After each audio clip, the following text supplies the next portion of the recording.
歡迎收看《北京不靜音》，我是北京。面對真相和良知，我選擇不靜音。希望你們也和我一樣。今天這期節目呢，主要是為了交一份作業。有一位觀眾給我留言，希望我講一講最近發生在寧波的那位5個月大的小嬰兒的去世事件。這個事情不好講，因為我不打算在這裡去給大家放那個相關的一些圖片和視頻因為孩子很小，那个死状也很慘。他的母親呢，有一段拿着自己身份證去實名舉報那個主治醫生的一個聲淚俱下的視頻也非常慘。那個也不想暴露人家的隱私，所以我們就都不放了。我口述一遍這個事兒大概呢，就是說有一個他的這個5個月大的這個嬰兒一個女嬰是一個早產兒，那麼心臟有一些問題。看醫生呢，實際上這種情況，因為他年齡很小，你繼續觀察他，保守治療就 OK 了。但是這個醫生呢，他是為了做試驗或者說完成醫院的某些指標，或者有一些更深層次的不可告人的這個勾當，我們都不知道。但是他就嚇唬這個家長說你這個很嚴重必須馬上做手術什麼的，所以就給這個5個月大的嬰兒去做手術中間原本的手術時長是2個半小時，後來一直做到好像9個多小時，2次失敗，最後搶救開胸這些過程他都沒有跟家屬去說，隱瞞不報的。最後這個小嬰兒死了死了之後他都沒有說這個監控什麼都不給說沒有，他還繼續的去坐診，而且據說我沒有辦法去核實，說在這個醫生的手下這已經不是第一例了，所以你不能把它看成是一個偶發的意外事件，不是，說已經3起這樣的事情了。事情就是這樣我們就做一個為這位可憐的母親去發聲那大家願意去關注的，願意去支持的，自己去找網上有很多這樣的資料。那我們想借這個事情在今天這期節目給大家講什麼呢？其實還是一個老生常談的問題，就是中國我們一說中國人對待孩子是什麼態度呢？或者說中共這個黨國對待孩子是什麼態度呢？就是說什麼是祖國的花朵共產主義的接班人什麼中國的未來希望用的全是非常好聽的詞。但實際上我們知道這個國家從制度保障上對於孩子，對吧？你說這麼多年有這麼多的這個拐賣兒童的事件，還有之前的這個計劃生育扼殺了多少生命，就是你從這個制度政策等等方方面面，包括他的意識形態，你看不出一丁點的他對於這個孩子，對於這個年輕人的這種愛護和珍惜，你看不到的。給大家講一個更久遠的故事就我們背後的這一位劉胡蘭，在中國人的文化中鼎鼎大名每個人都知道劉胡蘭是誰小時候都學過關於他的所謂英雄事蹟。這是個什麼人呢？就是在當年共產黨還在地下活動的時候他還不是執政黨，還是非法的狀態，還被叫做共匪的時候，他們在各地就去鼓動這些農民你們要跟着我們共產黨一起打天下，我們最後會把這個地主全殺光把這些地都分給你們，你們就再也不用去租別人的地去種了，你可以種自己的地，就用這種謊話去騙當時的中國人。那麼就搞這種破壞你想他到了一個村子他拿着幾杆槍，就是土匪嘛，然後發動一些農民跟他一起去把這個村子裡的村長這個地主什麼去弄死把他們的地去分了，錢分了，實際上大頭被共產黨拿走了，當做軍費了。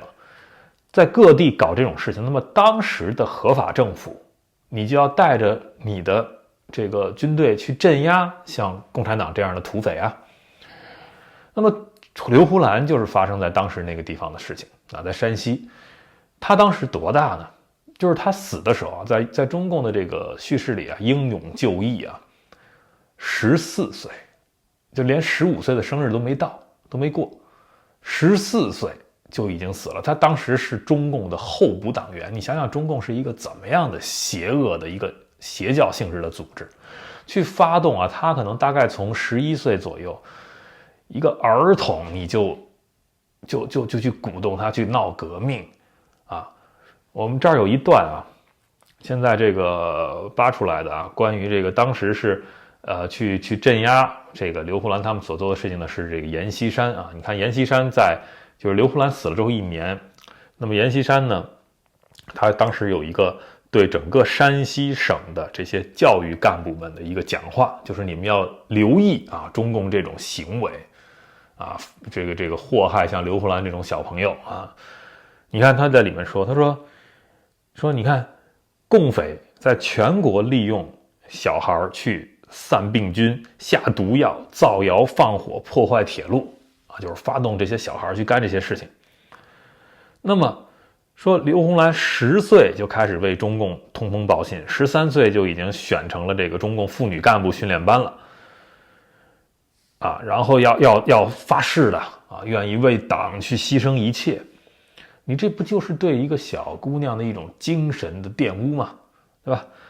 你這是一種犯罪行為啊！你鼓動這麼小的小孩去為你的什麼革命理想去造反，最後終於獻出生命，對吧？而且當時讓他幹嘛？打土豪分田地啊，處死村長，等於讓一個小孩犯下了這個謀財害命的罪行，那被政府抓到之後，當然了，就把他處死了。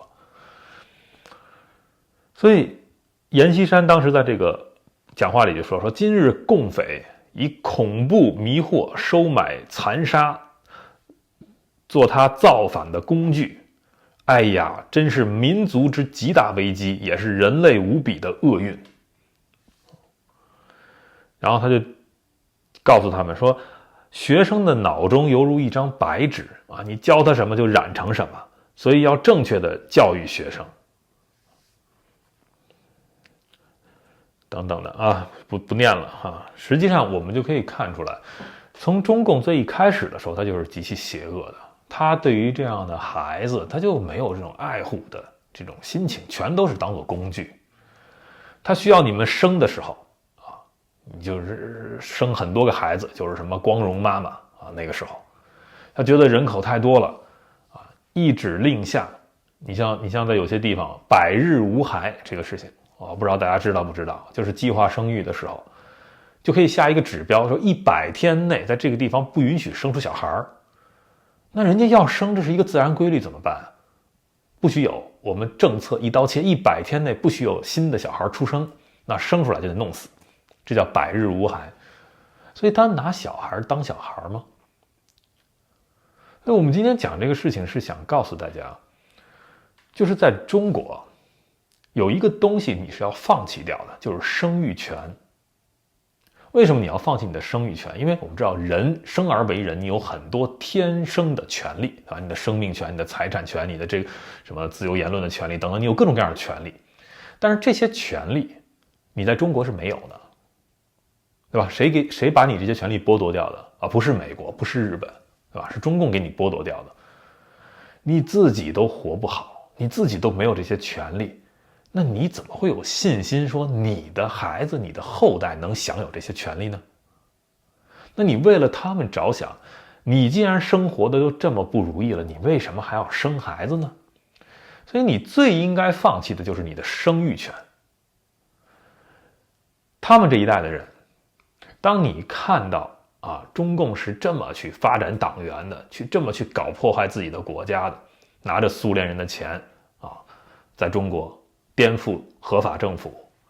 發動像這樣的年輕的小孩去為他們賣命。當你看到這樣的政權夺取了天下的時候，那一代人就不應該生孩子，你就應該放棄掉你的生育权，你就不应該相信你未來的日子會好，对吧？当然马上后面大跃进、大饥荒文革、8964到近些年的新冠疫情，什麼時候好過？所以过程中，你像我的父母這一代，那我就是獨生子女了啊，就是經歷了這個計劃生育的時候，他們就不應該生孩子，不應該生我，對吧？為什麼？因為你不能說我生下來了，那有多少孩子沒生下來被弄死了呢？別人的孩子弄死了，你就應該引以為戒呀，你不能說是一個小確幸啊，我這個家庭沒受災，我就沒事兒。再說了，怎麼沒受災？你本來應該可以有2個孩子、3個孩子，对吧？我本來應該有这個兄弟姐妹，沒有。那我們這一代人實際上精神上是有問題的，對不對？為什麼要把我們生下來？所以我們了解到這些事情的時候，至少我怎麼選擇？我放棄我的生育权，不生。我不讓他出來受苦，我沒有信心，我不享有的這些東西，我都沒有这些兄弟姐妹，我沒有這些親情，對吧？沒有這種言論的自由，實際上也沒有真正的生命權、財產權，你在中國都沒有，實際上你都沒有，那我怎麼能夠相信我的孩子會有呢？所以我能做出來的最道德的一個做法，就是我放棄生育權。所以這就是想今天和所有能看到我節目的還在中國的這個年輕人們說一句話：你現在能做的最有道德感的一件事兒，就是放棄你的生育权，不要生了，別生了。你就看看這次寧波的這個母親多可憐，對吧？如果她不生呢？因為我們知道在這個環境裡，常年的從劉胡蘭開始啊，把他捧成是一個英雄，從劉胡蘭開始到計劃生育，再到現在，那片土地裡對於孩子他就沒有那種疼愛的感覺，他就沒有包括所有的生命，他就沒有把生命這個事情看得很重，所以很多人他就變得非常的麻木，尤其是這些醫生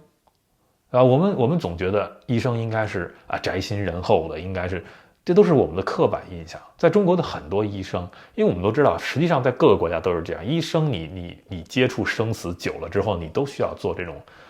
一些心理上的治療的，對吧？因為你很容易变得麻木，這是人的一種非常天然的自我保護機制。但是在中國，你不只是這個像醫生這樣的職業，每一個中國人他都有這種自我保護機制。你就生活在那麼一個殘酷的社會裡，你就生活在那麼一個人情非常淡漠的一個世界裡，每個中國人都會自我保護，就是我不去關心別人的事兒啊，那誰家孩子弄死了啊，誰家這個被計劃生育弄死了孩子了，只要沒到我頭上我都不管，我都假裝不知道。我們這個社會就是這樣運行了幾十年了，所以在裡面出現什麼樣的這個惡魔一樣心腸的人都是正常的。所以在這麼一個險惡的環境裡，你自己活好都已經很難了，你還敢生孩子？好，不多說了啊！今天這期節目就是想告訴大家，放棄掉你的生育權，其實這是最道德的一個做法。感謝收看、訂閱、分享。